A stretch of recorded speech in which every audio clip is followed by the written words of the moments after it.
Ladies and gentlemen, welcome back to New Year's Resolution, the Roundup video part 2. My name is Doc Watson, I'm at ByteSizeGaming.com. This week was an interesting week because I went from really good and just degenerated downwards, with the exception of the longest journey, which was actually pretty good. But I shouldn't be talking about that straight away, I'm just going to jump right in. Now obviously if you haven't watched the videos it's going to be kind of tough, so if you want to watch any of the videos from the last week, I've updated the playlist, the link will be down there. Just go on ahead, watch them all, and if you don't agree with me, comment. I enjoy comments, I read them. What else do you want? This week wasn't so much a dealing with people kind of week. We went to a bunch of different places this week. We went to the courtroom with Phoenix Wright Ace Attorney. We had a foray into the underworld with Akaji the Heartless. We went off into Bizarro Fun Dream World in the longest journey, which was interesting. We had a glimpse into the future with Twin Sticks with a normal in Perfect Dark. Ico took us fuck knows where. Closure took us into the dark, and Battlefield 3 took us into Blandy Land. I would have thought of a more constructive title, but I think it turned my brain to mush. But enough starch, let's get to the meat and potatoes, shall we? Phoenix Wright is the kind of game where I have to play it all in one go. It's very much in the Walking Dead mindset, because as an adventure game, it's based off story. So if the story stops halfway through and has intermissions, like it does, I'm not going to enjoy it very much. There's not a lot to say about Phoenix Wright. The story was good, and I mean, I had fun with it. Again, Railroaded was the only thing I could comment on, but that's an adventure game for you. It just kind of is. If you haven't played it, I seriously recommend doing it, because the hype is actually worth it. It is very well done. The endings are a bit rushed. It can get a bit bizarre, because hey, it's Japanese. But if you like adventure games, you like courtroom procedurals, a weird combination, but it's probably for you. Akaji the Heartless, while I made a video full of terrible puns, and for that I absolutely do not apologize, kind of came out of left field for me, because the story was surprisingly complex for what it was.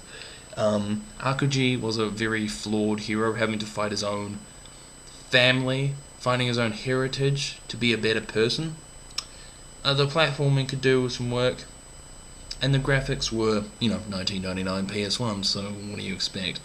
But I had a lot of fun with it because the story was something I could invest myself into and believe in. So, hey, if you want to blast from the past and you're looking at Akaji the Heartless to maybe be something that you play, I seriously recommend it, because the story is enough to keep you going on its own. The longest journey. I have to renege on what I said in the last video, because on reflection it was a bit retarded. I mean, I remember struggling for about an hour and a half trying to find a timesheet. A timesheet. I do like the dialogue, don't get me wrong, and April Ryan is an amazing character, but I didn't like the game very much. Upon huge reflection, I didn't like the game. I mean, if you liked adventure games, Longest Journey is the best you're going to do for a long time, unless you go into Escape from Monkey Island Land, but whatever. Take April Ryan out and The Longest Journey is bland as shit. Outside of April Ryan, I didn't enjoy Longest Journey that much.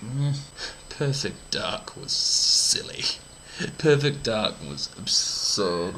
Because for me to play it properly in my twin stick nature, I had to carry 2 Nintendo 64 controllers.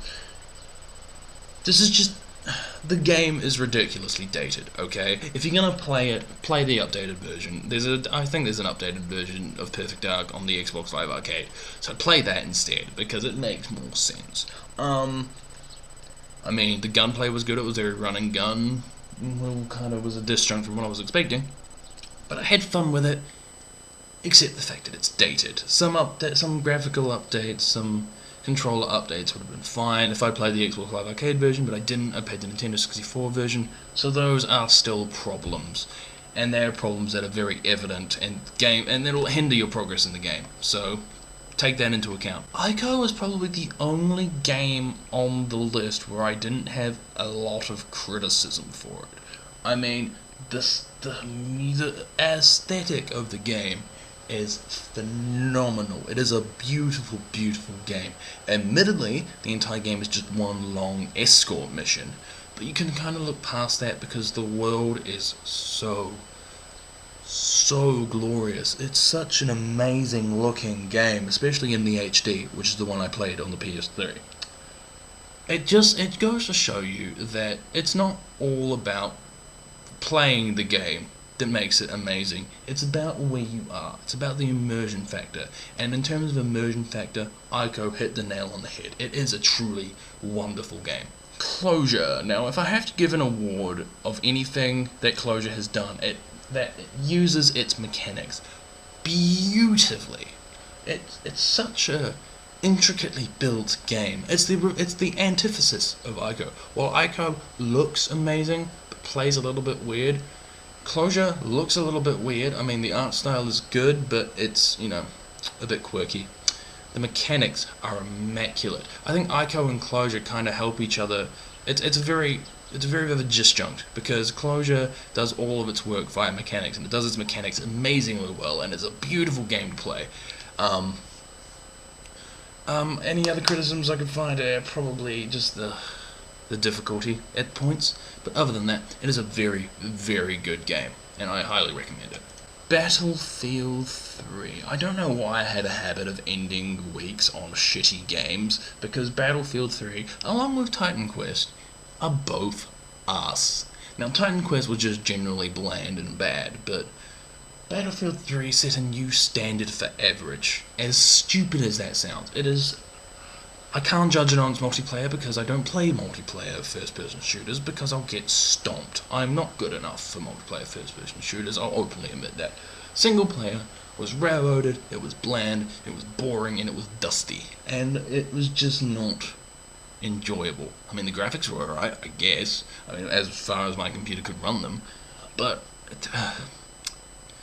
unless you're really, really invested into that kind of first-person shooter, then don't even look at Battlefield 3, because it's just not going to be for you. 7 games, 7 days. Which was the best? Which was the worst? If you have your own opinion on this, tell me.